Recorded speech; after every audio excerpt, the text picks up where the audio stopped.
هي إلحاح من عناصر القادسية على أن يعلق مباراة بكرة القدم. ربما هي المناسبة لا يسعنا أن نقدم بها مباراة لأننا مع الإنشاد ومعنا في رمضان، لكن دائما الجزائر نحملها في قلوبنا. الجزائر دائما هي أمنا الحنون، الصدر الحنون. الجزائر عرفناها بأبطالها ورجالها. سنتذكر ملحمة كابيندا الجزائر كوت ديفوار، مباراة ربع نهائي كأس أفريقيا، فاصل وقصير وسنحط الرحال في كابيندا بعد لحظات. بسم الله الرحمن الرحيم. سيداتي اواني سادتي اخوتي الاكارم، اسعد الله مساكم. جمهورنا الرياضي الكريم، الجزائر كوت ديفوار، مباراة ربع نهائي كاس افريقيا. الجزائر ونجومها اليوم يريدون ان يبرهنوا كل الافارقه بانهم يستحقون فعلا التاهل الى المونديال. الفيلا بقياده حليلوفيتش يريدون كذلك رد الاعتبار، لان المنتخب الايفواري هذا الجيل ان لم يتوج بكاس افريقيا فلن يتوج بها ابدا، لان هذا الجيل سينقضي جيل دروغبا كالو وزاكورا واسماء كبيره جدا.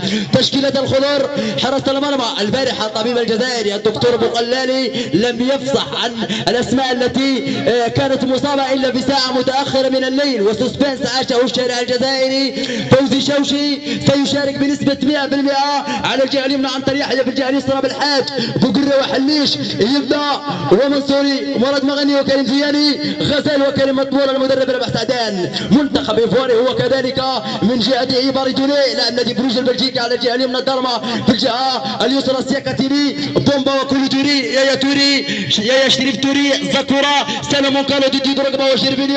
المدرب حليلوفيتش، المدرب يعرفه الجزائريون، هو صانع ملحمه ام درمان، هو المدرب ايدي ماي استشيلي، واحد من احسن الحكام بافريقيا بنسبه 90%. سيدير مباريات المونديال هذا على اقصى تقدير، هذا ما ذكره موقع جريده لا جازيتا ديل سبورت الايطاليه على حساب موقع الفيفا.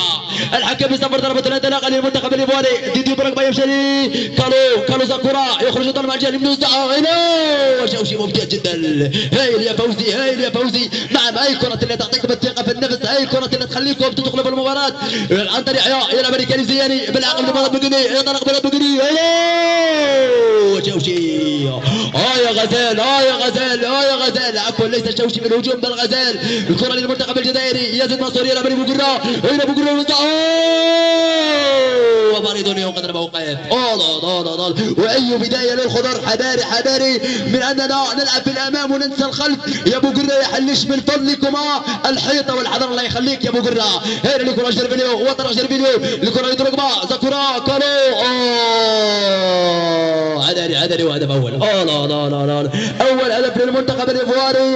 يا حليش، يا حليش، يا حليش. لماذا؟ نعم دخلنا ثقال. يا حليش اول هدف اللي خرجنا من القوقعه من فضلكما يا حليش يا ابو قره. واحد مع الدروغبا والثاني مع كالو. ويا عنتر يحيى، اعرف بانك مصاب، واعرف بانك تعاني، واعرف بانك تريد ان تلعب، لكن هذه هي الجزائر، كلنا نحب ان تفوز. يجب يا ربح سعدان ان نضع اولويات المنتخب الجزائري فوق كل اعتبار. عنتر يحيى من دون شك كان يجب ان لا يلعب، لان عبد القادر العيفوي كان جاهز 100%. معلش يلا يا اولاد الجزائر، الوقت ما زال كافي، نستطيع ان نعدل ونستطيع ان نفوز. كره لكريم مطبور، يلعب عبد القادر غزال لكريم زياني، تمشي لحسن يبدا مراد مقنينه وغلوه ثم الثاني وزع. يا كريم يا مطبور، يا كريم يا مطبور، وصلت متاخر يا كريم يا مطبور، ويصل بالحاجه الكره يوزع غزال يضيع. لا اي رد من الجزائريين. نعم نريد هكذا المنتخب الجزائري. يلا يا كريم زياني ويا طارق زياني ممتاز، وغلوه ثم الثاني وزع غزال هنا جمهور ركنيه. لا الباريتوني لا يعرف ماذا يحدث للايفواريين، ماذا يحدث لنجم تشيلسي ديدي دروغبا. واحد وصلت ينهض الان من كرسي الاحتياط قلق لماذا يحدث. نعم الخضر يكشرون عن انيابهم، يريدون اليوم الفوز بكابيندا، بعد ذلك سيتكلمون عن كاس العالم في نصف مانديلا في بلد الفارقه. 2010 هي سنه تاريخيه للجزائريين، هي سنه كبيره للجزائريين، عرفنا بها تاهل الخضر الى المونديال بعد غياب تام 24 سنه.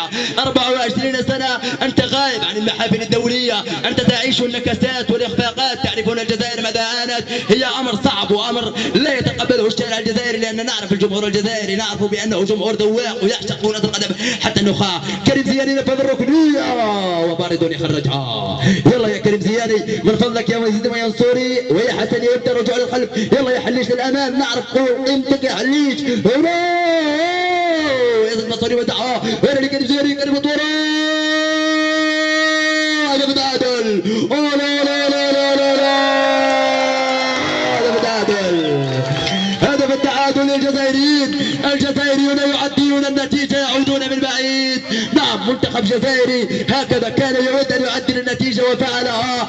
نعم سيدتي اولي سادتي ضيق الوقت، ولان ما زالت نستمع للمقاطع الوصية. تعرفون ما حدث في تلك المباراة. الجزائريون في سيناريو مجنون في كابيندا 3-2. ابو عزة عدل، وحيد زاليتش استقال. المنتخب الجزائري تأهل لنصف النهائي. تعرفون ماذا حدث امام المصريين؟ وقفوا في كرة قصة معروفة للجزائريين. غانا لم يمكن ان تتوج، مصر توجت، الاشقاء المصريين توجوا.